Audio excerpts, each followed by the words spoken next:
안녕하세요.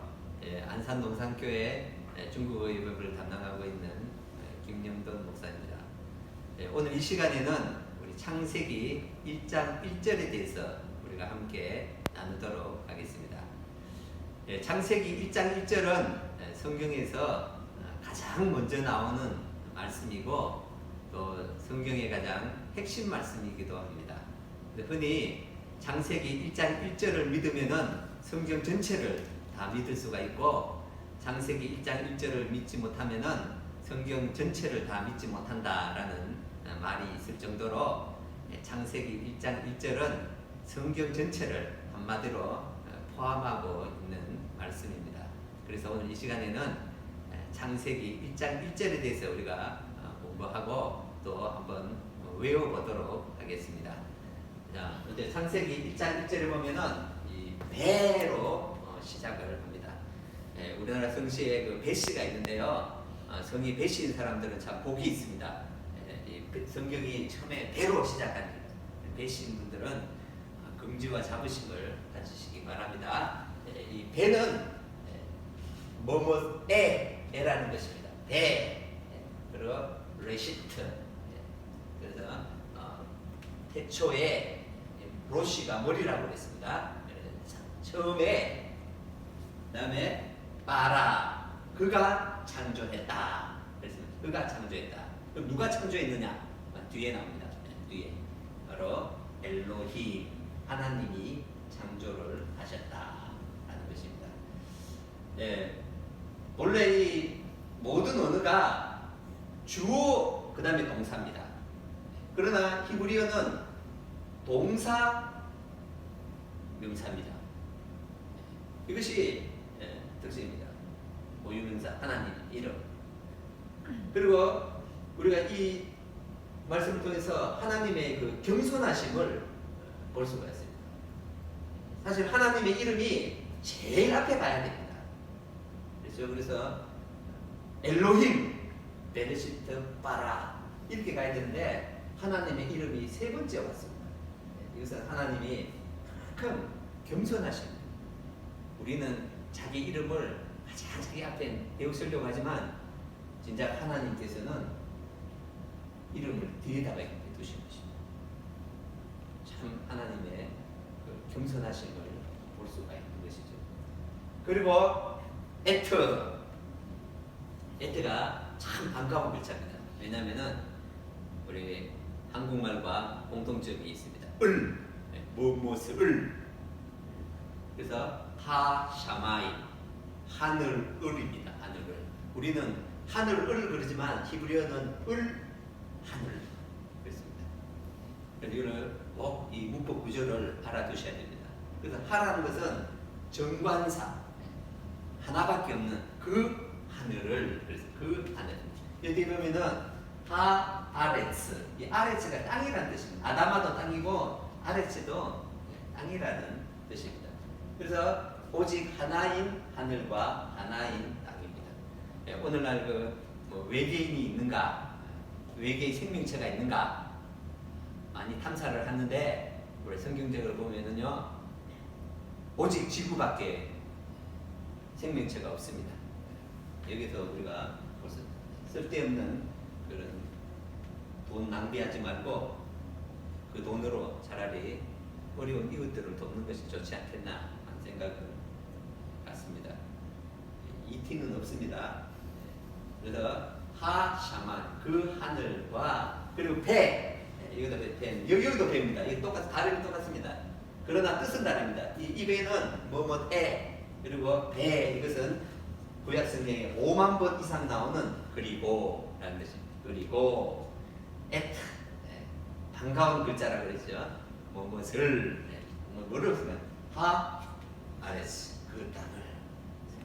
이 문법 구조가 이렇습니다. 히브리어 문법 구조가 간단합니다. 이게 얼마나 참 쉽고 간단합니다.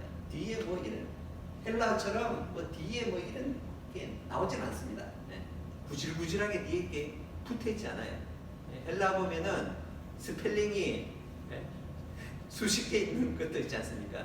근데 히브리어는 그런 게 없습니다. 간단합니다. 그래서 히브리어가 제가 보기에는 정말 이 세상에서 가장 쉬운 언어입니다. 자, 우리가 창세기 1장 1절을 우리가 한번 살펴보는데요. 먼저 첫 번째는 7이라는 것에 우리가 주의를 해야 됩니다. 모두 단어가 7개가 있습니다. 하나, 둘, 셋, 넷, 다섯, 여섯, 7개. 이 한 절 속에 7개, 7이라는 것은 성경의 완전수입니다. 완전수. 7개로 되어져 있습니다. 그래서 성경 말씀이 완전하다라는 것을 우리가 여기서 알 수가 있는 것이죠. 마태복음 15장 18절 예수님께서 말씀하시기를 천지가 없어지기 전에는 율법의 1.1획도 결코 없어지지 아니하고 다 이루리라. 완전하다는 하나님의 말씀은 완전합니다. 완전하다. 부족함이 전혀 없습니다. 이것이 바로 하나님의 말씀. 이게 창세기 1장 1절에 들어있는 것입니다. 그래서 하나님의 말씀은 완전하다. 그리고 두 번째는 성경의 영감입니다. 이것은 누가 사람이 쓴 게 아니에요. 하나님이 쓰신 책입니다. 그걸 어떻게 우리가 증명할 수가 있는가? 그게 게마트리아. 성경은 알파벳에 하나하나 이게 숫자가 있다고 제가 말씀을 드렸습니다. 알렙은 1, 베이트는 2, 기멜은 3, 달렛은 4. 이런 식으로 다 숫자가 있습니다. 그런데 아라비아 숫자가 있기 전에 유대인들은 이 알파벳으로 숫자를 썼어요. 그런데 여기 보면 재미있는 것은 베레시트 엘로임, 태초의 하나님이 요거 하나하나 다 더하면은 999가 딱 나옵니다. 여러분들 제가 다 계산해 봤습니다. 이거 제가 다 전자계산기로 다 쳐서 계산을 해봤으면 딱 맞습니다. 이지요. 이 레시가 201. 이렇게 하나하나 다 더하면은 999가 정확하게 나옵니다. 태초의 하나님이 999. 이게 우연입니까 이게? 유대인들은 이 숫자를 통해서 성경 말씀이 사람의 글이 아니라 하나님의 말씀이다 이렇게 믿습니다. 그리고 바라에트 하샤마이, 하늘을 창조했다. 하늘을 창조했다. 요거 다 더하면은 정확하게 999가 나옵니다. 여러분들 해보십시오. 기가 막히는, 이게 어떻게 우연히 일어날 수가 있습니까? 이게 아무리 우연이라고 해도 이런 일은 일어날 수가 없는 거예요. 벌써 2번 999가 나왔습니다. 그리고 엘로힘 하샤마이, 하늘의 하나님. 하나님은 하늘의 하나님이라고 성경에 많이 기록되어 있습니다. 엘로힘 하샤마이. 근데 이거 다 더하면은 888이 딱 나옵니다. 889도 아니고 887도 아니고, 우리가 889나 887이라면은 이거는 뭔가 좀 사람이 좀 기록했다 이렇게도 우리가 생각할 수 있지만 888 딱 떨어지는 겁니다. 딱 떨어집니다. 요거 다 더하면 얼마입니까? 8 더하기 8 더하기 8 더하면 얼마입니까? 24죠. 24절기. 하나님, 하늘의 하나님. 하늘이 24절기 아닙니까? 24절기로 하지 않습니까? 그죠? 탁 떨어지는 거예요.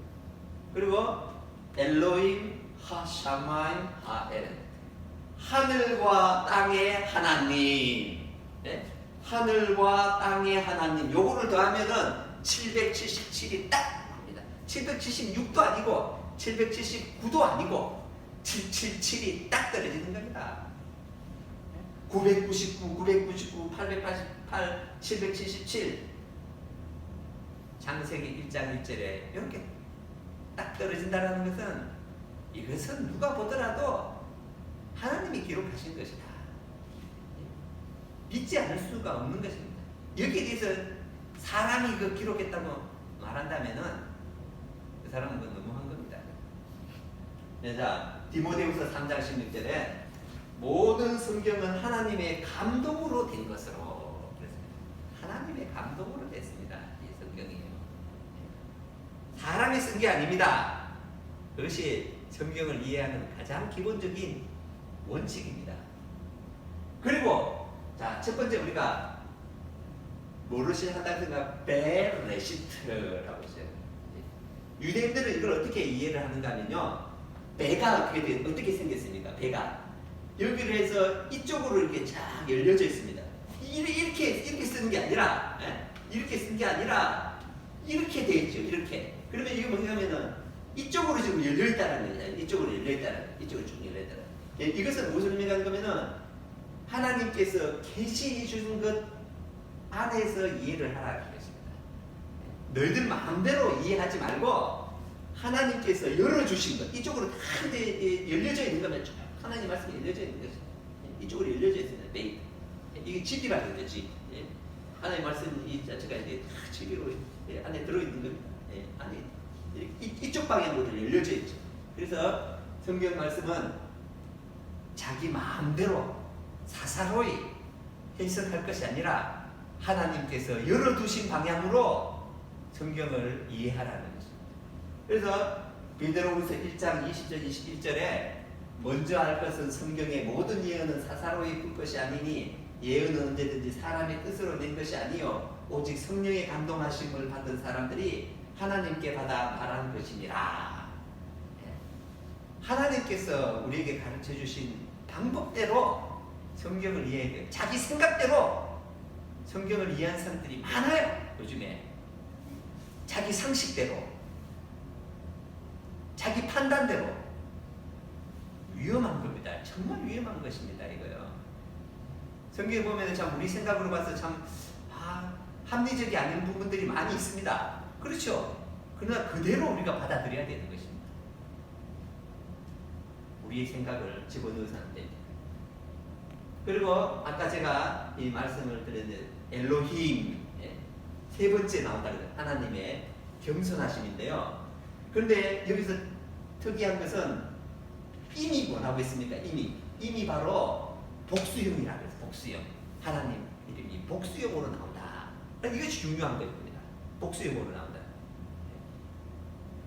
창세기 1장 26절을 보면은 하나님이 이르시되 우리의 형상을 따라 우리의 모양대로 우리가 사람을 만들고 그렇게 됐어요. 우리가 나왔다. 우리가. 유대인들은 지금까지 이것을 해석할 수가 없습니다.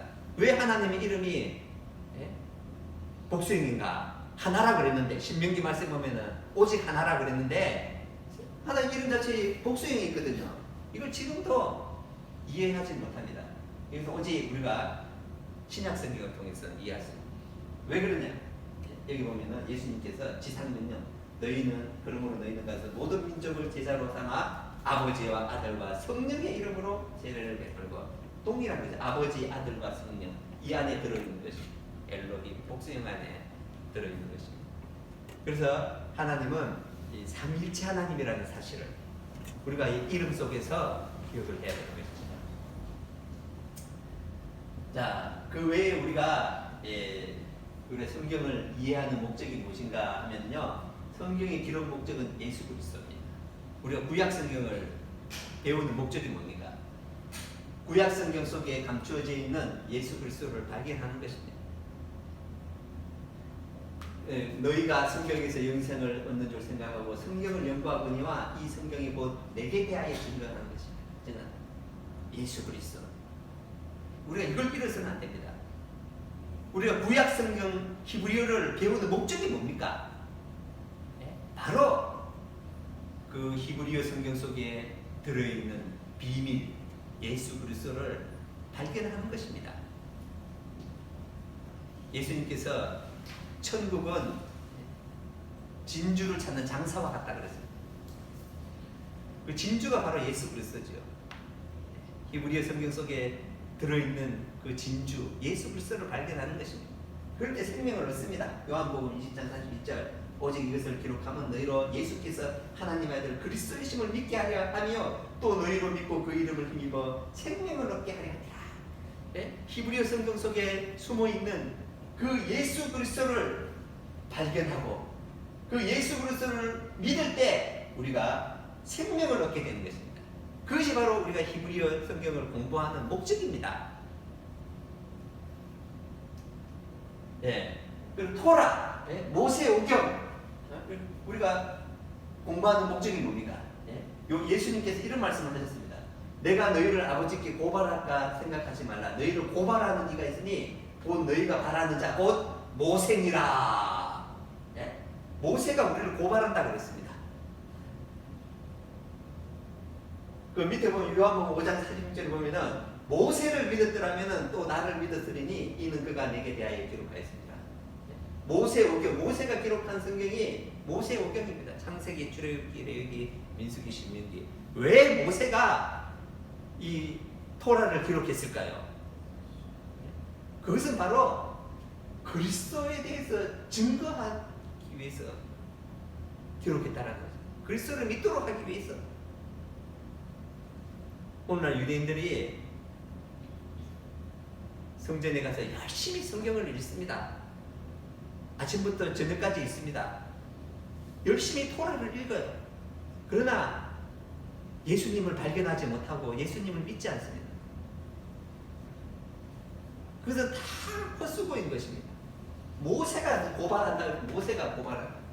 내가 지금 그리스도에 대해서 내가 기록했는데 너희들은 왜 그것을 찾지 못하느냐?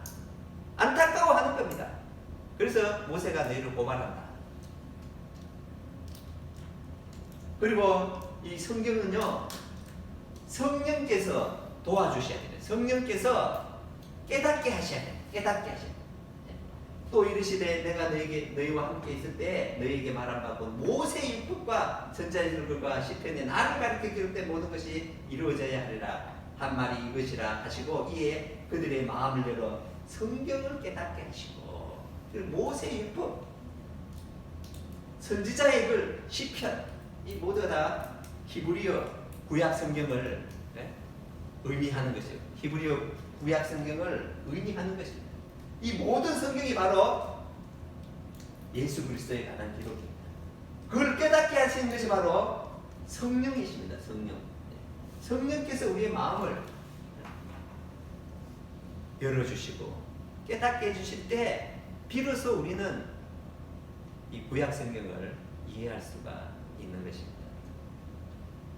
그래서 앞서 말씀드린 대로 게마트리아, 그렇죠? 게마트리아. 히브리어의 알파벳이 나타내는 숫자로서 그 단어가 지닌 뜻을 풀어 성경을 해석하는 방법이 게마트리아를 통해서 이 성경이 사람의 글이 아니라 정말 하나님의 말씀이다.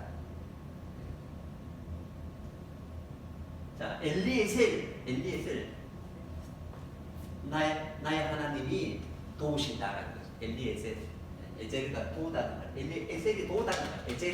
에제르라고 그러면 에제르. 우리는 에셀이라고 그러는데요. 에셀이 아니라 에제르. 정확한 방법은 발음은 에제르입니다. 그래서 이걸 따르면 알레 100이고 라메시 30이고 요두가 10이고 아인이 70이고 자인이 7이고 레시가 200. 왜 아브라함이 318명을 거느렸을까요? 319명도 할 수 있고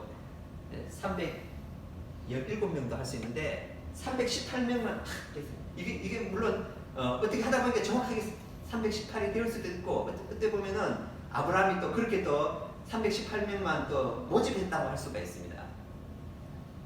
그런데 이것은 뜻이 여기서 하나님이 나를 도우신다. 그리고 결과적으로 하나님이 도우셔서 소돔과 고모라 그 땅에 가서 전쟁을 승리했던 것입니다. 이 작은 무리를 가져가서. 그리고 신약성경에 153이나 물고기 예수님께서 물고기 오른쪽에 던지라고 해서 잡았는데 153 모나미 볼펜 숫자에 나오죠. 153. 이게 뭘 의미하는가? 베니 엘로힘 하나님의 아들들이다. 153은 바로 그 하나님의 아들들. 물고기가 이렇게 건져진 거죠. 그 물고기들은 바로 하나님에 의해서 건져진 사람들, 구원받은 사람들을 의미하는 것이죠. 그냥 예수님께서 가서 배 오른편에 가서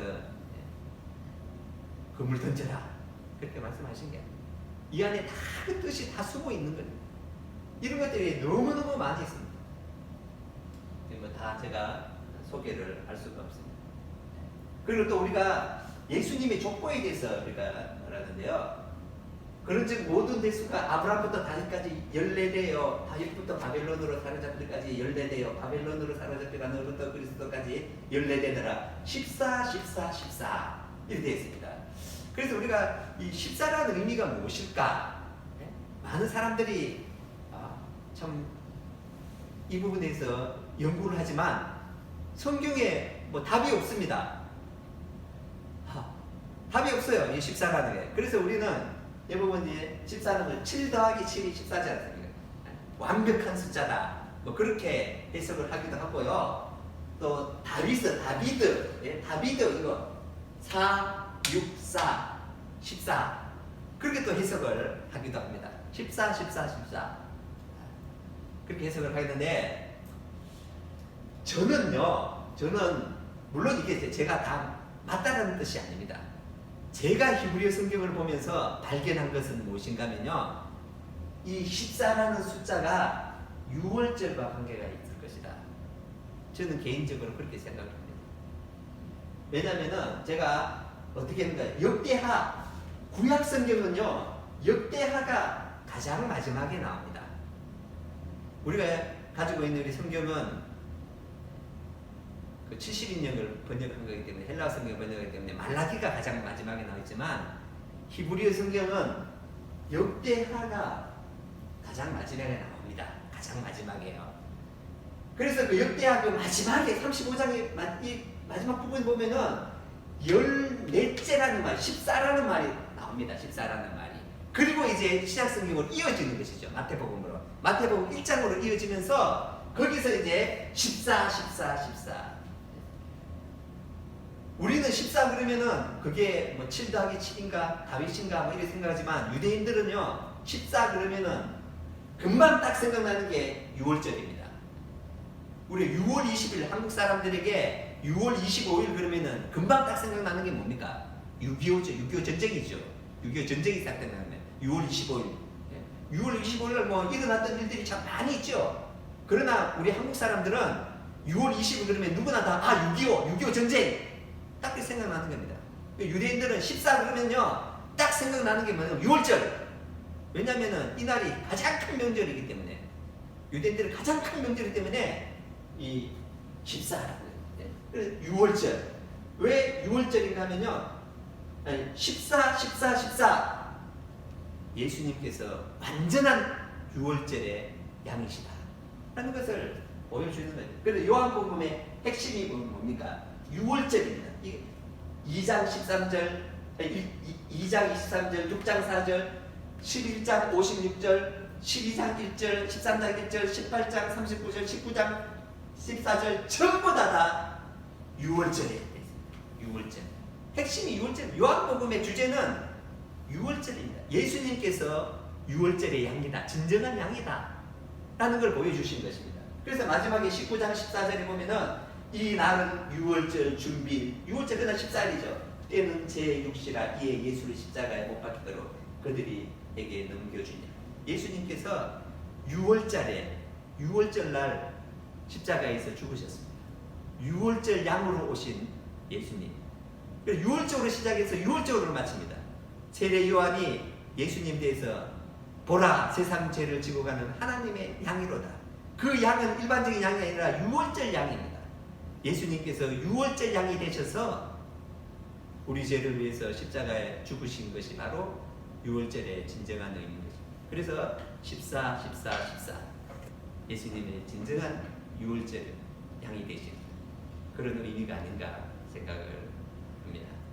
긴 시간 들어주셔서 감사합니다.